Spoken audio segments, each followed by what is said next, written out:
Good morning বন্ধুরা। আজকে বুদ্ধ পূর্ণিমা। এই ফুলগুলো আমার গাছে হয়েছিল আজকে, কিনেও এনেছি এই ফুলগুলো। আজকে অনেকগুলো ফুল ফুটেছে। পুজো করবো আজকে, একটু পুজো মানে ফল মিষ্টি দিয়ে রাধাবল্লভকে। আমাদের ওখানে তো রাধাবল্লভ মন্দিরে আজকে খুব ভালো করে পুজো হয়। ফুল মঞ্চে রাধাবল্লভকে নিয়ে যাওয়া হয়, বিকালবেলা পুরো সুন্দর করে ফুল দিয়ে সাজানো হয়, পদ্ম ফুল দিয়ে পুজো করা হয়। তো আমার তো এখানে সব কিছু সম্ভব হলো না, তো ওই জন্য আমি এমনি ফুল দিয়েই পুজো করবো। যখন পুজো হয়ে গেছে, শুধু ফুল মিষ্টি দিয়ে পুজো দিয়েছি, ফল টল সব আনা হয়নি।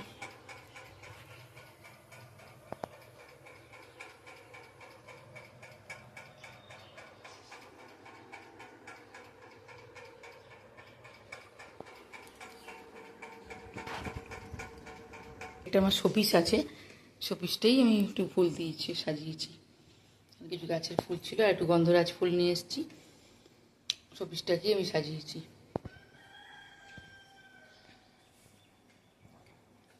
বুদ্ধ মূর্তি তো, যাই হোক, ওই জন্য ফুল দিয়ে পুজো করেছি।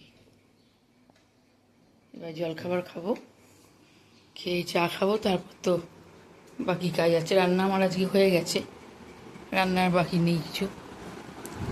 আজ অনেক ফুল ফুটেছিল গাছে, গাছের ফুল দিয়ে অর্ধেক পুজো হয়ে গেল। কেনা ফুল ওই গন্ধরাজ ফুল, একটু সাদা ফুল, বাকি নয়নতারা আর অপরাজিতা দিয়ে পুজো হয়ে গেছে। ওই যে এসে গেছে দুজনে। এখানে তাদের দানা দেওয়া হয়েছে, জল দেওয়া হয়েছে, এবার তাদের আসার টাইম হয়ে গেছে। চলো পরে আবার আসছি।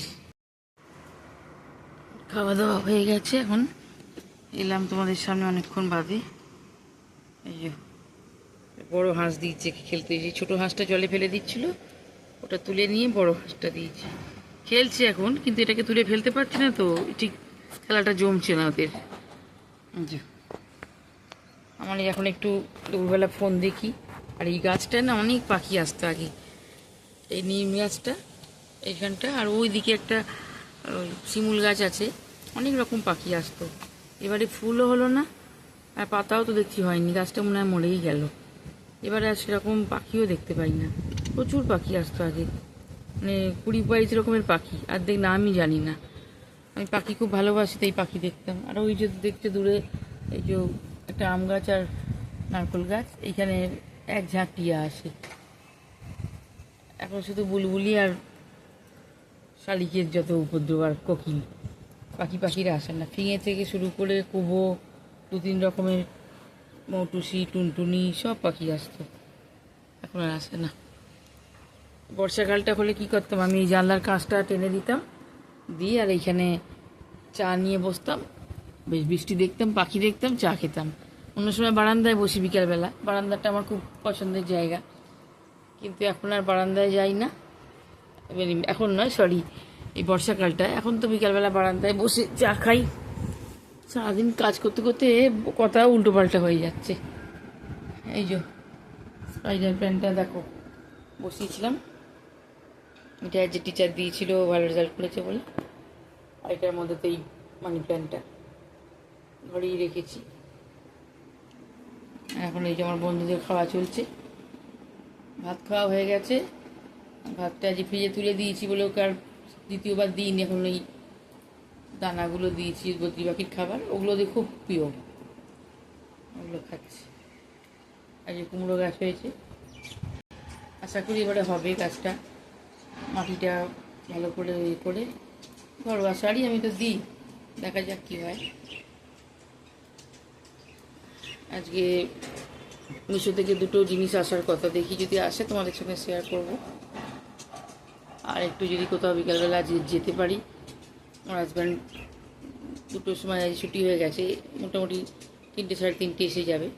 যদি আসে তাহলে একটু বিকালবেলা যদি বেরোতে পারি। বড় একঘেয়ে হয়ে গেছে, ভালো লাগছে না, একটু ঘুরে আসবো কোথাও। রাত্রিরে ভালো ঘুম হয়নি কালকে, বাবার শরীরটা খারাপ, আমার জ্বর হয়েছিল বৃষ্টিতে ভিজে। তারপরে ফোন করলাম, একটু কথা বললাম, সে এত শরীরটা খারাপ দেখছি, খুব মন খারাপ ছিল, যার জন্য আমি কালকে শুয়েছি। এমনি রাত্রিরে আমাদের তো রোজই রাত্রি হচ্ছে, তারপরে ঘুমও আসেনি, 1:30 জেগে আছি, 1:30 2টো প্রায়, তখন ঘুমিয়েছি। তো সকালবেলা তো আমার হাজব্যান্ডের অফিস আছে, যেমন রোজের থাকে অফিস, টিফিন খাওয়া দাওয়া সবই। আজকে রান্না করেছিলাম পেঁপে ভাতে, এঁচোড় চিংড়ি আর ভাত। এঁচোড় চিংড়িটা করতাম না, আজ ইচ্ছাই হচ্ছিল না আমার। সকালবেলা এত শরীরটা খারাপ হচ্ছিল, কিন্তু এঁচোড়টা শুকিয়ে যাবে, ও খেতে ভালোবাসে, ওই জন্য করে দিলাম। আর চাটনি ছিল, ওকে দিয়েছিলাম, আমি আর নিইনি। আমি পেঁপে ভাতে আর শুধু এঁচোড় দিয়ে একটু ভাত খেয়েছি, কারণ ঘুম হয়নি বলে শরীরটা এত খারাপ যে খেতেও ইচ্ছা করছে না। কিন্তু দেখো দুপুরবেলা চোখে ঘুম নেই, এখন যে ঘুমোবো। যাই হোক, বাবার সাথে একটু কথা বলে ভালো লাগলো। শরীরটা খুবই খারাপ, আনতেও পারছি না, সব দিক দিয়ে না যেতে পারছি না আনতে পারছি, মাঝপথে পড়ে আছে এই পুরো। দেখা যাক কবে কি হয়, আনতে পারি কবে কি করি। মেয়ে অনেকদিন বাড়ি পাস্তা বানালো, একদম অল্প তেল মশলায়, সরষের তেলে দিয়ে। সাদা তেলটা একদম আমি খাচ্ছি না। ও টিউশন থেকে এসে আমাদের 3 জনের পাস্তা বানালো। পাস্তা খেয়ে চা খাবো, তারপরে খেয়ে বলো কেমন হয়েছে। আর মিশো থেকে যে জিনিসগুলো আসবার কথা এসেছে তোমাদের সঙ্গে শেয়ার করবো।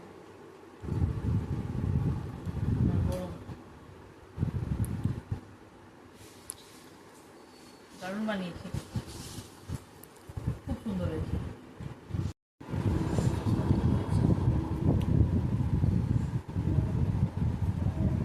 রাত্রি হয়ে গেছে, এবার খেয়ে দিয়ে শোবো। তার আগে তোমাদের দেখাই কী জিনিসগুলো এসেছে। এটা খুলেছিল আমি, এটা আমি একটা নোয়া অর্ডার দিয়েছিলাম। আমার এই সোনার নোয়াটা না, এখানগুলো তোমরা বুঝতে পারবে কি জানি না, একদম গর্ত হয়ে গেছে, নষ্ট হয়ে গেছে, মানে সোনাটা নষ্ট হয়ে যাচ্ছে। এখন যা সোনার দাম, এইটুকু পুরো সোনা যাওয়া মানেও অনেক যাওয়া। সেই জন্য আমি ভেবেছিলাম তো বাড়ি যাবো, নোয়াটা ঠিক করাবো, সে তো আর হলো না। সেই জন্য এখন আপাতত মিশো থেকে এইটা আনালাম। একটাই আনতে গেছিলাম, এটা কম্বো প্যাক দিয়েছি, সবজি কাটকালো।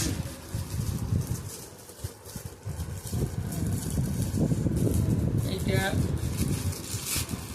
দুটো একসাথে দিয়েছে। এই যে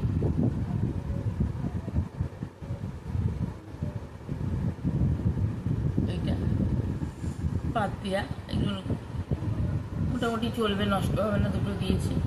বাড়ি যাওয়ার আগে অবধি ইউজ করি, তারপর গিয়ে দেখা যাবে।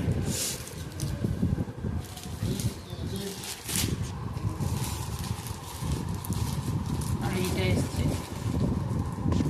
একটা কটনের চাদর অর্ডার করেছিলাম। আমি বললাম না এই চাদরটা ফুটে গেছে, কিন্তু সুতির বলে আমি এটা ইউজ করি। তো এই চাদরটা এসছে,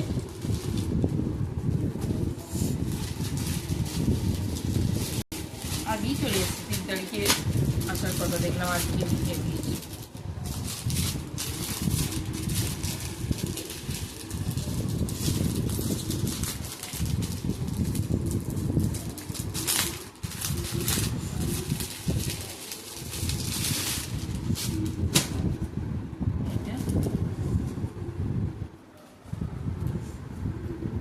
এটা হচ্ছে পিলো কভার দুটো, আর এই হচ্ছে চাদরটা। ভেতরটা এরকম এমব্রয়ডারি করা রয়েছে, স্কোয়ার স্কোয়ার। খুলেই দেখাই।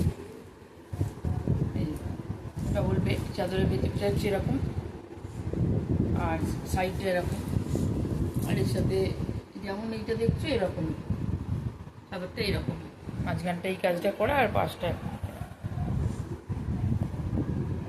কেমন লাগলো বলো।